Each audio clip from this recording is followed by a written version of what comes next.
Hace muchos años emprendí un viaje a pie por los Alpes, a través de una región poco conocida que se adentra en Provenza. Mi expedición comenzó en una zona desolada, a unos 1200 o 1300 metros sobre el nivel del mar. Una región de monótona desnudez, donde lo único que crecía era lavanda silvestre.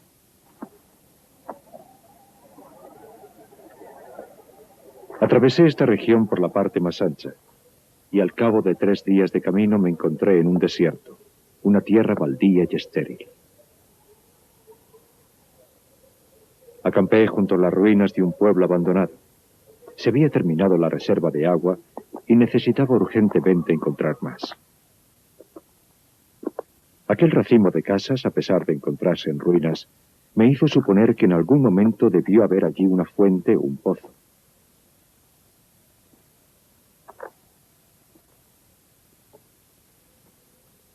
Había una fuente, pero se había secado.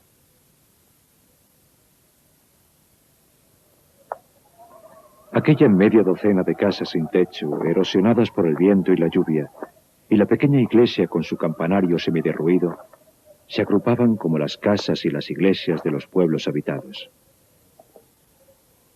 No había vida en ellas. Era un claro día de junio, y en aquellas alturas desprotegidas, el viento resultaba insoportable. Crujía y gemía por entre los esqueletos de las casas como un animal salvaje devorando a su presa. Me vi obligado a levantar el campamento.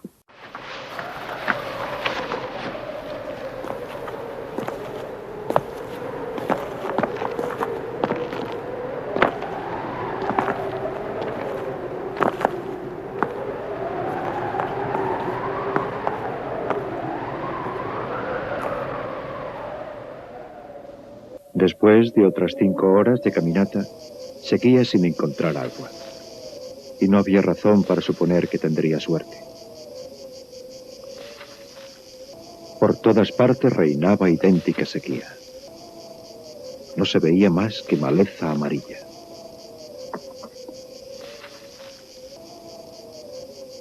Algo vi a lo lejos que me llamó la atención. Una forma delgada y oscura. Lo tomé por la cepa de un árbol. En la duda, me dirigí hacia él.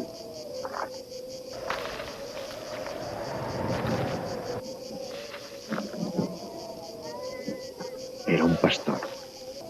Le rodeaban unas 30 ovejas tumbadas sobre la tierra caliente.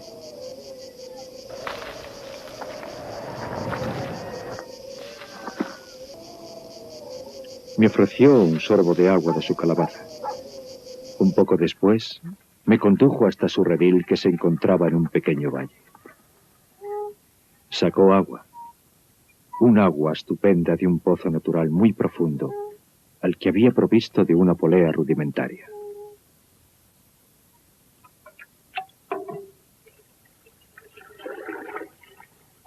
Hablaba poco.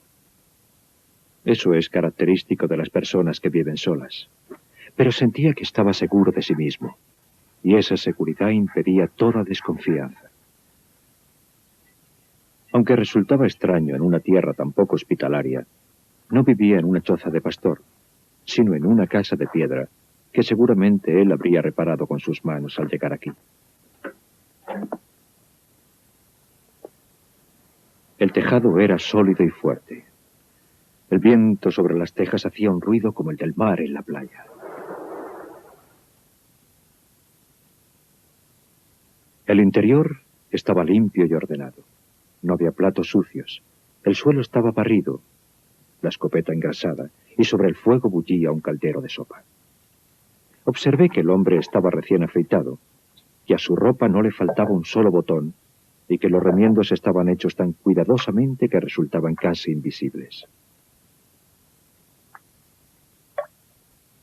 Compartió su sopa conmigo.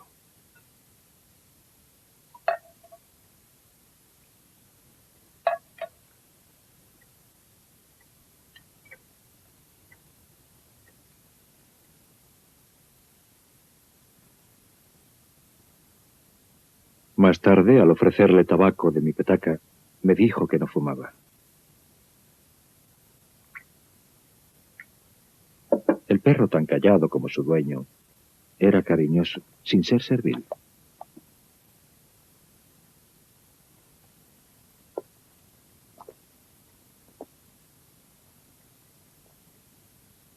Habíamos convenido que yo pasaría allí la noche, ya que el pueblo más cercano estaba a 2 días de camino. Los escasos pueblos de aquella zona se encontraban lejos unos de otros, y yo sabía bien cómo eran. 4 o 5 aldeas desperdigadas por las escarpadas laderas de la zona, al final de unos escasos caminos practicables, rodeadas de bosquecillos de robles blancos. Sus habitantes se dedicaban a hacer carbón vegetal. La vida aquí es dura. Las familias, hacinadas a la fuerza en un clima duro tanto en invierno como en verano, estaban sumidas en un aislamiento que hacía 1000 veces más amarga la ya difícil lucha por la supervivencia. Su incesante deseo de escapar de esa vida se convierte en una obsesión enloquecedora. Los hombres llevan el carbón a la ciudad en carros y después vuelven a casa. Hasta los seres más fuertes se derrumban bajo esa tensión continua. Las mujeres rumian sin cesar su resentimiento. Todo es motivo de rivalidad, desde las ventas de carbón a la apropiación del mejor banco de la iglesia. Compiten en la virtud y en el pecado, en el que tratan de ser siempre más que las otras, por no hablar de la batalla general de pecados y virtudes. No hay un minuto de descanso. Y el viento, siempre el viento que tampoco conoce el descanso, destrozando los nervios sin piedad. Hay epidemias de suicidios y casos de locura, muchos de los cuales se traducen en asesinatos.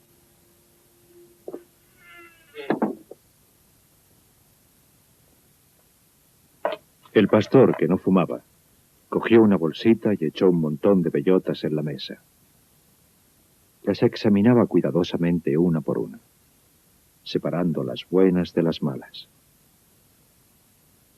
Yo fumaba mi pipa. Le pregunté si quería que le ayudara. Él contestó que era su trabajo, y yo, al verlo meticulosamente que lo hacía, no insistí. Aquella fue la única vez que hablamos en toda la noche. Una vez que hubo separado suficientes bellotas, empezó a hacer grupos de 10 con las buenas, seleccionándolas de nuevo. Separaba las que eran demasiado pequeñas o las que tenían alguna grieta. Ahora su inspección era muy escrupulosa. Cuando hubo reunido 100 bellotas perfectas, detuvo su tarea y se fue a la cama.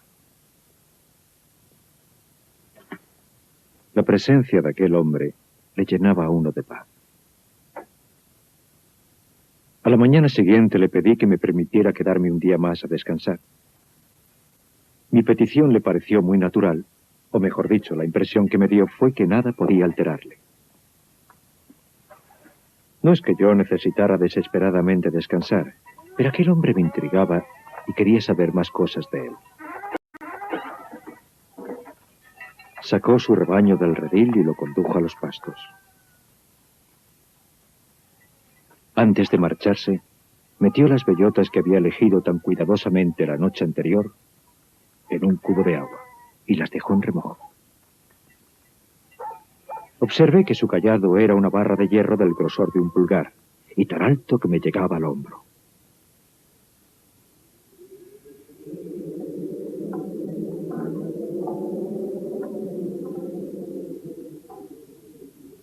Yo fingí que me iba a dar un paseo tranquilo y le seguí desde lejos, tomando un camino paralelo al suyo. Sus pastos se encontraban en el fondo de un valle situado en la ladera de la montaña. Dejó su pequeño rebaño al cuidado de su perro y subió hasta donde yo estaba. Temía que viniera a reprocharme mi curiosidad, pero no fue así. Vino hacia mí simplemente porque tenía que pasar por allí y me invitó a acompañarle si no tenía nada mejor que hacer. Su destino era la cima del monte un poco más arriba. Cuando llegamos, hundió su barra de hierro en la tierra. Echó una bellota en el agujero y después lo cubrió de nuevo con tierra.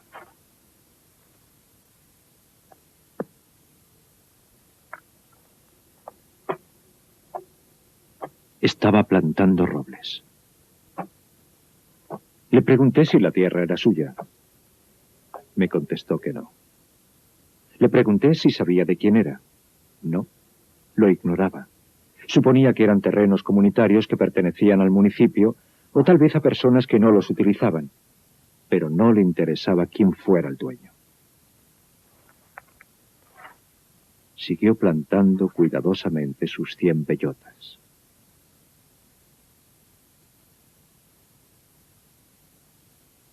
Tras el almuerzo, se dedicó a seleccionar más bellotas.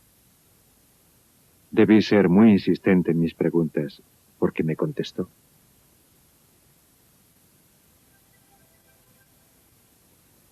Llevaba 3 años plantando árboles en aquel lugar solitario. Había plantado ya 100.000. De estos habían nacido 20.000. Calculaba que perdería la mitad debido a los roedores o a otros designios inescrutables de la providencia. Eso dejaba 10.000 robles que crecieron en un lugar donde antes no había nada. Al oír aquello, me puse a calcular la edad del pastor. Era evidente que pasaba de los 50.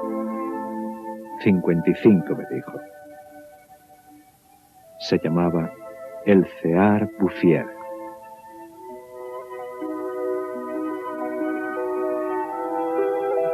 Antes había sido propietario de una granja en la meseta. Esa había sido su vida. Había perdido a su único hijo y después a su mujer. Se había retirado a esta vida solitaria en la que vivía tranquilo y en paz, con su rebaño y su perro. Había llegado a la conclusión de que la zona se estaba muriendo debido a la falta de árboles, y añadió que, no teniendo ocupaciones más urgentes, había resuelto remediarlo.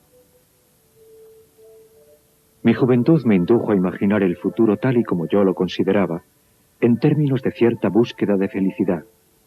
Le dije que en 30 años sus 10.000 árboles serían un espectáculo magnífico. Él me contestó con gran sencillez que si Dios le concedía una larga vida, acabaría plantando tantos árboles que esos 10.000 serían como una gota de agua en el mar. Estaba estudiando el crecimiento de las hayas. Tenía un pequeño invernadero junto a su casa, donde cuidaba las plantitas nacidas de los hayucos que había plantado. Las había protegido de sus ovejas y crecían maravillosamente. También estaba pensando en plantar abedules en la parte más baja, donde dijo había vetas de agua cerca de la superficie. Al día siguiente nos separamos. 1 año después estalló la guerra del 14 y pasé 5 años en el ejército. Un soldado de infantería tiene pocas oportunidades de acordarse de los árboles.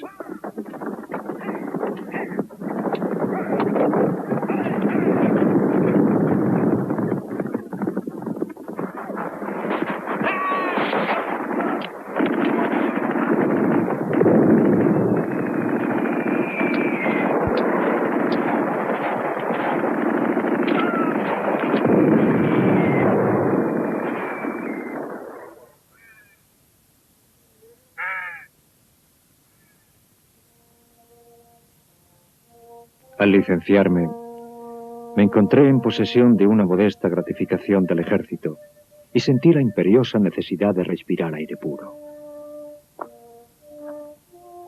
No tenía ningún otro propósito al emprender de nuevo el camino que conducía a aquellas tierras desoladas.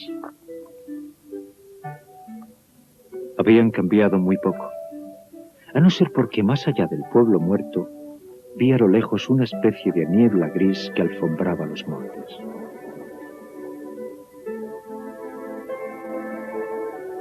El día anterior me vino a la memoria la imagen del pastor que plantaba árboles. Pensé, 10.000 robles deben ocupar mucho espacio.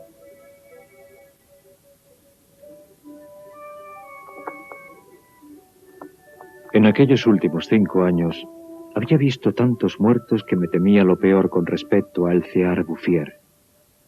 Especialmente porque a los 20 años, uno cree que un hombre de 50 es un viejo con un pie en la tumba.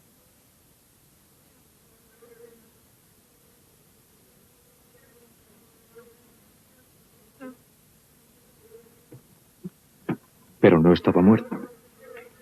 Había cambiado de oficio. solo conservaba 4 ovejas. Pero tenía algo más de 100 colmenas.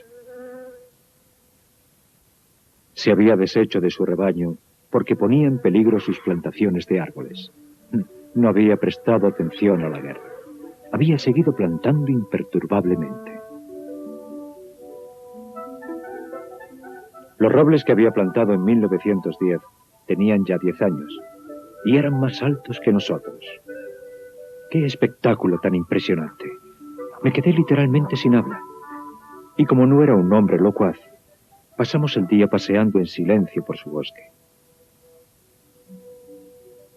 Estaba compuesto de 3 partes y la parte más larga tenía un total de 11 kilómetros y la parte más ancha no medía menos de 3. Cuando uno piensa que todo aquello había surgido de las manos y el alma de un solo hombre, sin la ayuda de ningún medio mecánico, se da uno cuenta de que el hombre puede emular a Dios en tareas que no siempre conducen a la destrucción. Había sido fiel a su dueño, y las hayas que se perdían en el horizonte tan altas ya que nos llegaban a los hombros, eran testimonio de ello. Los robles eran fuertes, y ya había pasado la época en que estaban a merced de los roedores. Y por lo que respecta a los designios de la providencia misma, habría tenido que recurrir a un ciclón para destruir lo que había creado un solo hombre. Me mostró unos admirables bosquecillos de abedules de 5 años, que había plantado por lo tanto en 1915, mientras yo combatía en la batalla de Verdún. Había reservado para ellos la parte baja, suponiendo con razón la presencia de agua a poca profundidad. Tenían la ternura de los adolescentes, y se los veía muy seguros de sí mismos. Además, la creación parecía seguir su curso natural, pero aquel hombre no se preocupaba por eso. Se limitaba a ejecutar invariablemente su sencilla tarea.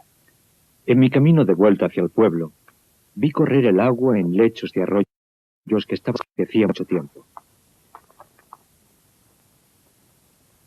Ese fue el más espectacular de los efectos del ciclo de la naturaleza que tuve ocasión de observar. Mucho tiempo antes, aquellos lechos habían estado llenos.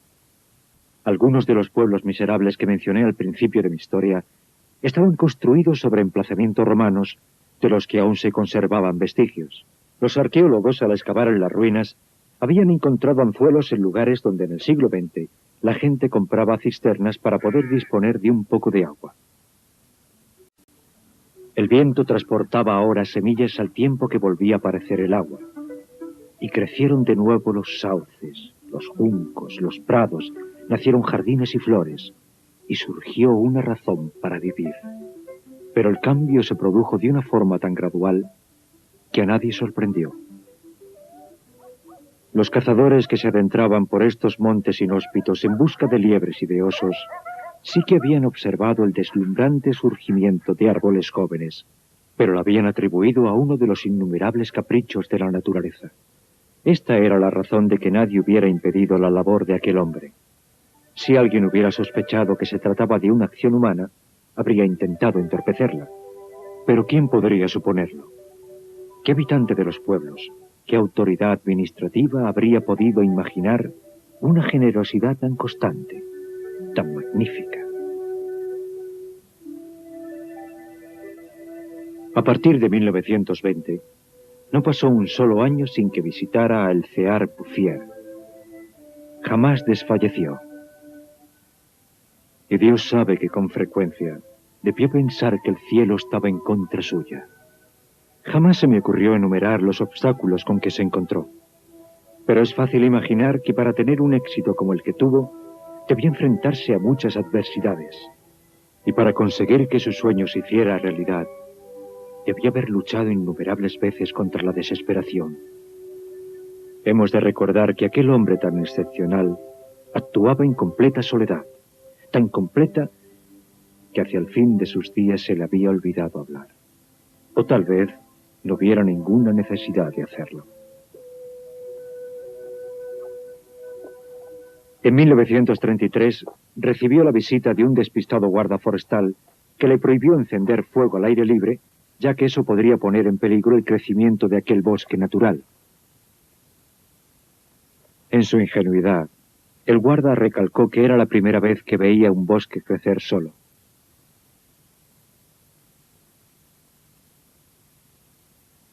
En 1935, una nutrida delegación de funcionarios acudió a examinar el bosque natural.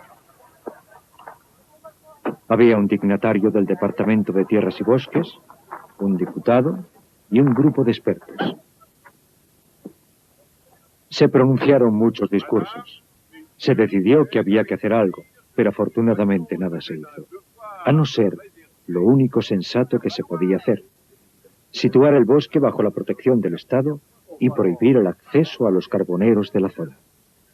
Era imposible no sentirse hechizado por el esplendor de aquellos árboles jóvenes con su vigor y su fuerza. Y el bosque prendó de su hechizo al mismísimo diputado.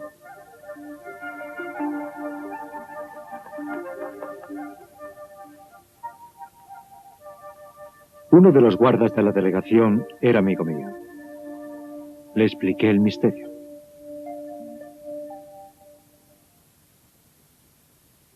A la semana siguiente fuimos a ver a Alcear Bouffier.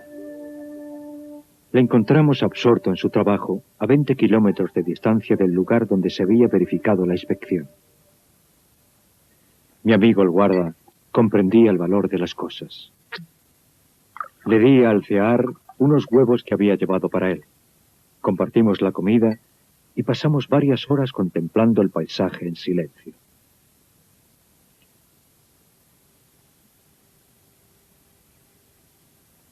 La pendiente por la que habíamos subido estaba cubierta por árboles de 6 o 7 metros de altura.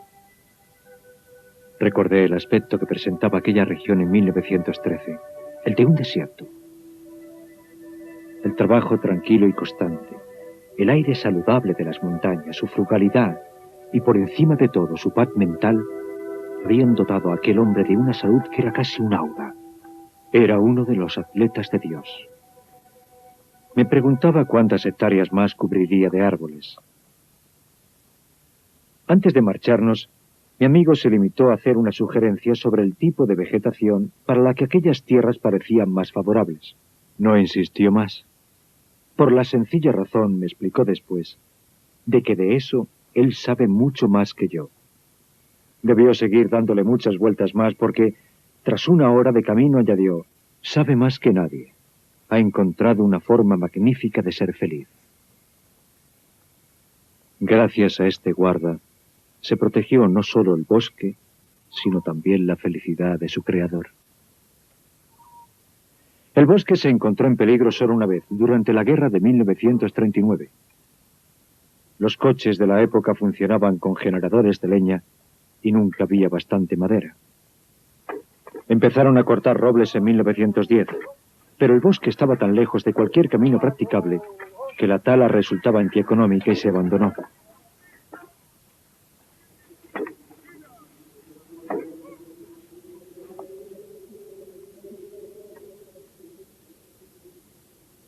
El pastor no se había enterado de nada. Se encontraba a 30 kilómetros de distancia prosiguiendo tranquilamente su tarea, ignorando la guerra del 39 como había ignorado la del 14. La última vez que vi a Alcear Bouffier fue en junio de 1945. Para entonces tenía 87 años. Yo había emprendido el viejo camino hacia el desierto, pero ahora, pese al penoso estado en que se hallaba la región tras la guerra, había un autobús que hacía la ruta entre el valle del río Durance y la montaña. Atribuí a la velocidad de este medio de transporte el hecho de no reconocer el escenario de mis excursiones a pie. Hasta que no vi una señal con el nombre de uno de los pueblos, no me convencí de que estaba en la misma región que yo había conocido en semejante estado de deterioro y desolación. Me bajé del autobús en Bergons. En 1913, este pueblo de 12 casas contaba con 3 habitantes. Huraños con los forasteros vivían odiándose unos a otros y sobrevivían a base de cazar con trampas. Su situación era desesperada. Pero todo había cambiado, hasta el mismo aire. En lugar de los bruscos golpes de viento que me habían recibido en ocasiones anteriores, soplaba una dulce brisa cargada de perfumes. De las montañas venía un murmullo como los arroyos. Era el viento del bosque. Y pude oír algo aún más asombroso, el sonido del agua. Habían construido una fuente que manaba libremente, y algo realmente conmovedor. Junto a ella habían plantado un tilo, símbolo incontestable de la resurrección.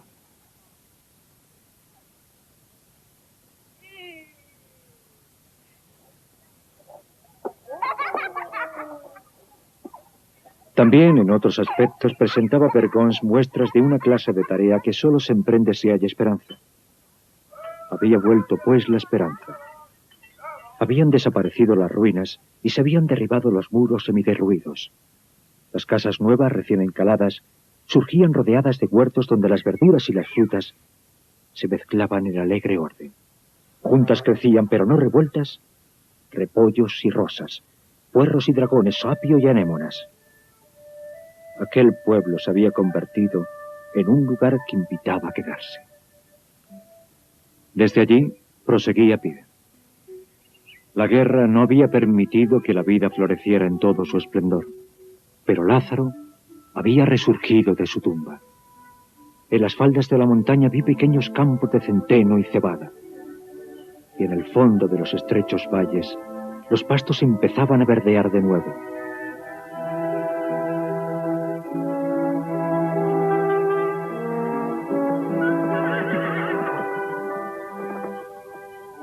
Solo habían hecho falta 8 años para que la comarca rebosara de salud y bienestar.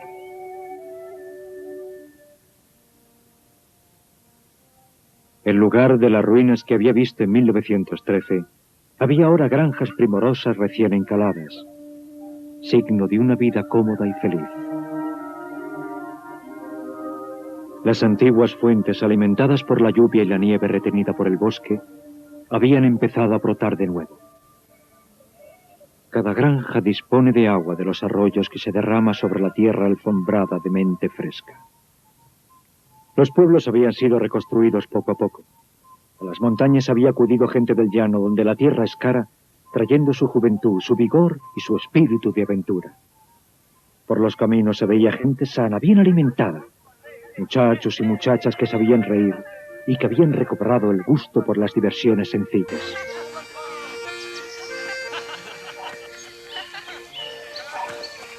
Si contamos los antiguos habitantes, irreconocibles en esa paz nueva, y los recién llegados, son más de 10.000 personas las que deben su felicidad a El Cear Bouffier. Cuando pienso que un solo hombre, un solo cuerpo, una sola mente ha sido capaz de hacer surgir esta tierra de Canaán del desierto, siento que a pesar de todo el ser humano es admirable.